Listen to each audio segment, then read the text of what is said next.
I got to tell you, Vince gave us an opportunity, my brother and I, to become to be good guys and come in as the Rougeau brothers, like we were known in North America and mostly in Quebec. And but the thing is let's be honest with each other.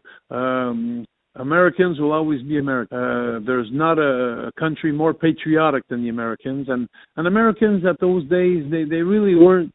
They weren't keen on having a Canadian team of heroes. You know, it was like they wanted American heroes. And I remember the Killer Bees, which were a great team. I remember the Rockers, which were great teams. There was a lot of great teams in competition with us.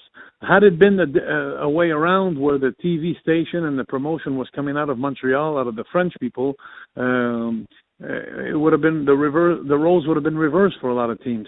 But for us to come in and try and set the pace for two guys like me and Raymond to become heroes in the States, it was something that we all wanted, but unfortunately the American people didn't want that. And Vince saw that after a while, and he came up to us and he said, "Guys," he says, "you're two of the greatest workers this business have to offer. You're a tag team." But he says, "I have an idea." He says, "If I turn you guys heels, villains," he says, "you're such great workers," and the way he approached it by us moving to Memphis and becoming Americans and wishing everybody birthdays on the wrong dates, like on Thanksgiving not being the right day of Independence Day, and all that kind of stuff. He knew that the people were going to be so pissed off at us, and it worked well. And Jimmy Hart was the greatest manager, and still as today. A lot of people think Bobby Heenan is one of the greatest managers. I do not agree. And I'm not saying that because Jimmy was our manager. I'm just saying this because the difference between Bobby Heenan and Jimmy Hart was that Bobby Heenan, many times on his interviews, would make himself look good, and it was thanks to him that his guy was doing well. But Jimmy Hart, every time he had a protege, it was always him. It was always the wrestler that was the greatest. It was the wrestler. It was because of him. And Jimmy would never take any place at all on the interview. He'd always want us to shine and his boys to shine.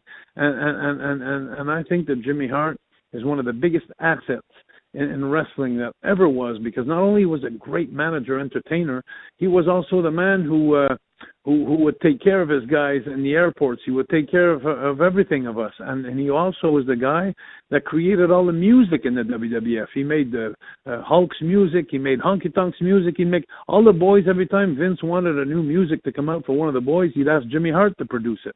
And so he was a real singer in the 50s and the 60s, the Gentrys. He was one of the biggest top groups in the country. So he had all this experience of bringing out the music and especially finding music that would suit his wrestler.